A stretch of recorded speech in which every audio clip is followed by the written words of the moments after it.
অবশেষে ইতিহাস তৈরি করে ফুটবলে ভারতকে হারিয়ে জয় ছিনিয়ে আনল বাংলাদেশ। কিন্তু এই দিনটিতে মাঠের উত্তাপ ছাপিয়ে সোশ্যাল মিডিয়ায় সবচেয়ে বেশি আলোচিত ছিলেন কে জানেন? বাংলাদেশ থাকবে না, চট্টগ্রাম দখল হবে, কিংবা হাসিনাকে ফেরত দেব না বলা সেই ভারতীয় সাংবাদিক ময়ূখ রঞ্জন ঘোষ। বিস্তারিত ডেস্ক রিপোর্টে। ময়ূখ আপনাদের শত্রু নয়, ময়ূখ আপনাদের গণশত্রু নয়। মাঠের লড়াই শেষ হওয়ার পর সোশ্যাল মিডিয়ায় যেন আরেক ম্যাচ শুরু হয়, আর এর কেন্দ্রে ছিলেন রিপাবলিক বাংলার সাংবাদিক ময়ূখ রঞ্জন ঘোষ। বাংলাদেশের সমর্থকরা তার পুরনো বিতর্কিত মন্তব্যকে তুলে ধরে তীব্র প্রতিক্রিয়া জানাতে থাকেন, আর সতর্কভাবেই জবাব দেন ময়ূখ।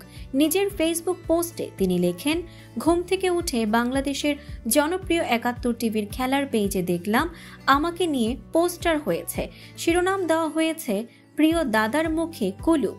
সত্যিই তো মুখে কুলুপ, ফেক নিউজ করেনি। আমাদের দেশের ছেলেগুলো পারেনি খেলতে।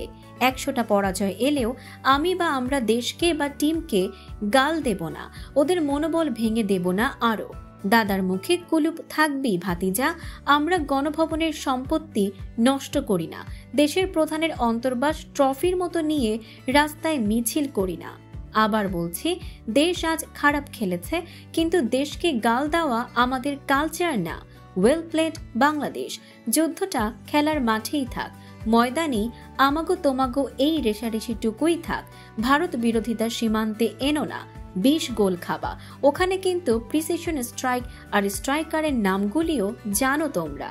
উল্লেখ্য, সাংবাদিক ময়ূখ রঞ্জন ঘন ঘন বিতর্কিত মন্তব্যের জন্য বাংলাদেশে সমালোচিত।